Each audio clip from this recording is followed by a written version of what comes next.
published. If you find your name on one of these 182 pieces of paper, all it takes to clear your name is a quick trip down to the Killeen Municipal Court, located here in the historic downtown Killeen. One number that people pay a little more attention to than others is murder count. For the city of Waco in 2021, they saw 16 homicide criminal murders. So far in 2022, that number sits at 14. News 10's Josh Bowering joins us live from Fort Hood with what we know so far. Josh. This is the second death involving a soldier here at Fort Hood in just the last 3 years. Private Basaldura Ruiz was a combat engineer serving with the 1st Cavalry Division here at Fort Hood for just the last 15 months. News 10's Josh Bowering is live outside the courthouse to break down what happened today. Josh?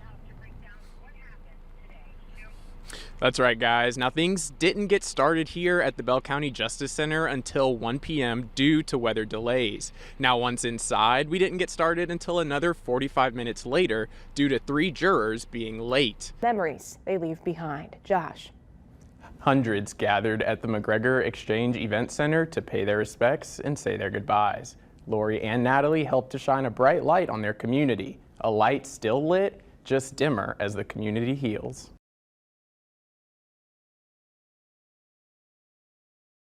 A Waco tattoo shop is trying to get back to business less than a week after finding themselves at the center of a drive-by shooting. News 10's Josh Bowering joins us in studio after visiting the shop. Josh, they were actually open when this happened, right?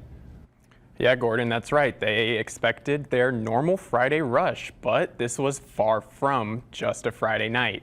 Like you asked, they had customers in the waiting area as well as under the needle when those shots broke through the glass, sending everyone inside in a frenzy as they ducked for cover. This video captures the moment those shots crossed into the tattoo shop, causing immediate panic. Owner Billy Gramble says he can't watch it anymore, counting 25 plus bullet holes inside his shop. They shot all the lights. Countless bullet holes throughout the whole shop. And you got a bullet hole right here. Those bullets hit walls, knocked out lights, and even hit one of the shop employees. I had an employee who was sitting on the same couch right where I'm sitting at right now, that she received shrapnel in her ankle, her hip, and her back. She was treated that night at the hospital. It all broke loose, everything, bullets flying. I could hear things shattering, alarm going off, lights got knocked out. This is where my brother was sitting. Right here behind his desk, sitting in his chair. Here's the bullet hole right here. We have multiple bullet holes here, behind pictures. The Tattoo Brothers believe attendees at a birthday party next door were the original target. They started popping balloons, so we literally walked next door to make sure we knew what the sounds were, and they were balloons. But then less than 10 minutes later, they weren't balloons anymore, they were gunshot fires.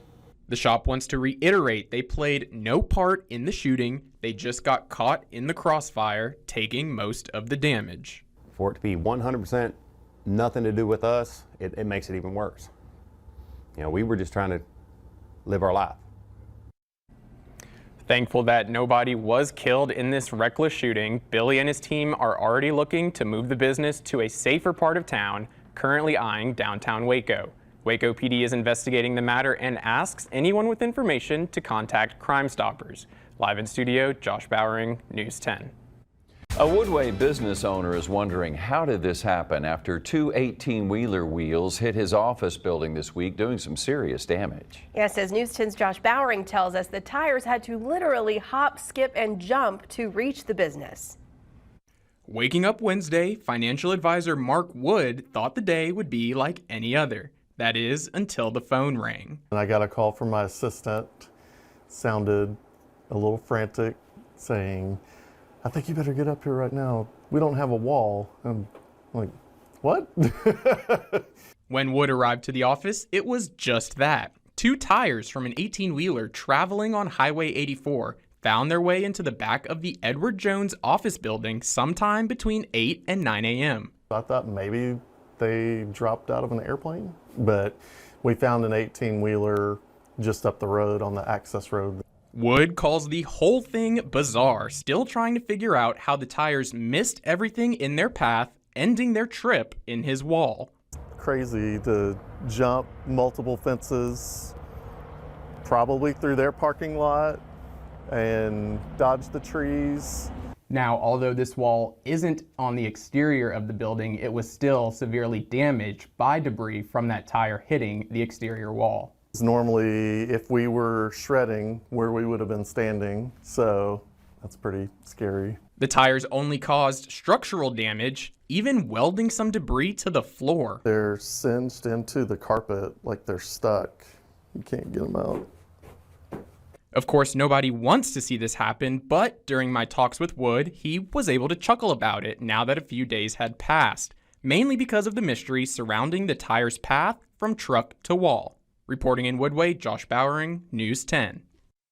Family is left picking up the pieces after an electrical issue caused their home to catch on fire last Thursday. News 10's Josh Bowering went to the scene today to speak with the family and see the damage just days after the fire. It gets ruined everything. So that was it. All the other burned up. It melted everything. David and Velma Ratliff have lived in their home on Spring Street for 40 years, but in a matter of hours, it was all gone. The couple, who have been married for 48 years, are looking at a new beginning after the house fire last week caused the pair to lose everything they own. Right there, with the big hole, they say wiring right there and went up through the roof. The fire, which started in a back bedroom, burned a hole in the roof, allowing the fire to easily travel throughout the rest of the home within minutes once that hole was made. We've got fire involved. The back of the structure is fully involved. The home was paid off, but unfortunately was uninsured, meaning the couple won't receive any funds from the fire. Fire trucks were here and everybody was standing and the house was just smoking. And I just started crying because I said, well, I don't know what to do right now because we didn't have nowhere to go. Now in the process of cleaning up, the Ratliffs are finding family photos and various heirlooms among the debris, but say everything else is a total loss. Appliances, clothing, bedding, and furniture, all lost in the fire. It was more than we expected once we had got here. And I was like, oh wow, not our family home, like my parents' home. Luckily, the pair weren't home when the fire started. Since losing their home, the two have been staying with their daughter Sherry, and a GoFundMe has been set up to help the Waco family get back on their feet.